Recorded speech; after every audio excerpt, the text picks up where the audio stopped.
Edo Kiriko is a Japanese cut glass tradition, which started in 1834 in the Edo period. Since then, with the cutting technique refined by English craftsmen, Edo Kiriko has evolved and gained a distinctive and unique identity in Japanese culture. Looking forward, the craft is exploring new expressions for modern lifestyle while observing its traditions and techniques. I come from a family of Edo Kiriko craftsmen that stems back to my grandfather's generation. When he passed away, I decided to learn the Edo Kiriko craft, wishing to be his great successor. Since establishing Horiguchi Kiriko in 2008, we've been crafting produce products for places like high-end Japanese restaurants, personal use products, and also art pieces for exhibitions and the like.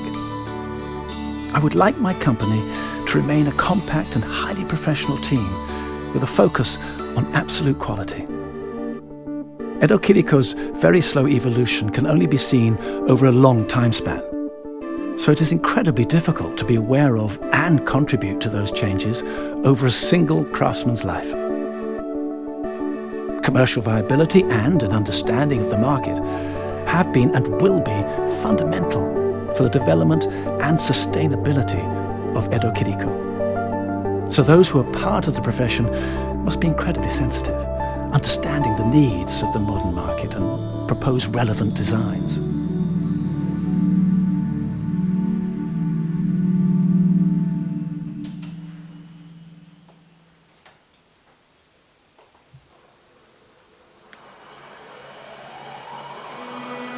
I have three principles for crafting Edo Kiriko: observe, add, and omit.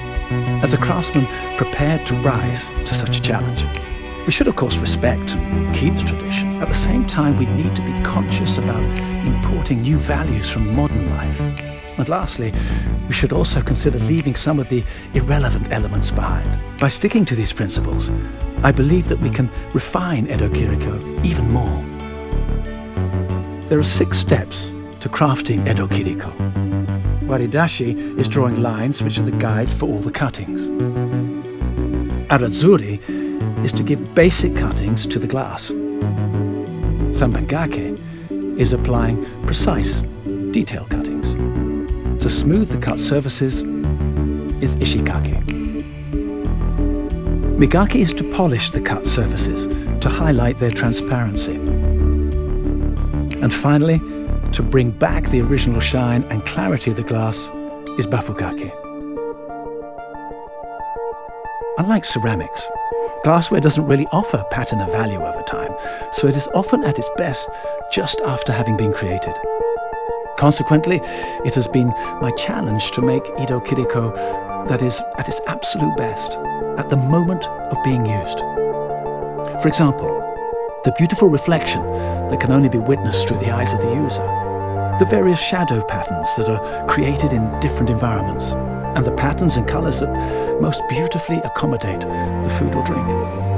I have been working on this idea of glassware that completes itself when married with its other element, which is an incredibly complex thing to do.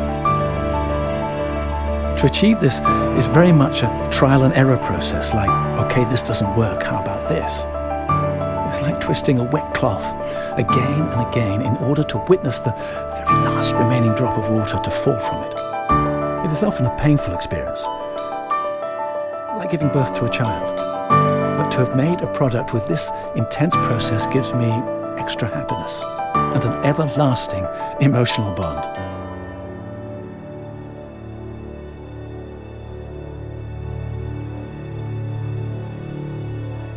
I would like my products to surprise and move people and fill them with a sense of contentment.